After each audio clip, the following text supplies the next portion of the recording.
पाकिस्तान ने भी सलामती काउंसिल में गजा से मुतालिक करारदाद की हिमायत की है। अक़वाम मुत्तहिदा में पाकिस्तान के मुस्तकिल मंदूब आसिम इफ्तिखार ने गजा में तनाज़े के खात्मे के लिए करारदाद का खैर मकदम किया है।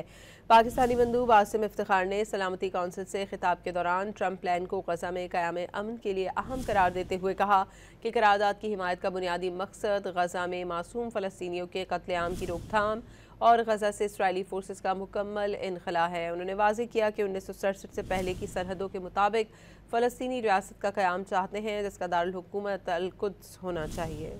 पाकिस्तान ने भी सलामती काउंसिल में गजा से मुतालिक करारदाद की हिमायत की है। अक़वाम मुत्तहिदा में पाकिस्तान के मुस्तकिल मंदूब आसिम इफ्तिखार ने गजा में तनाज़े के खात्मे के लिए करारदाद का खैर मकदम किया है।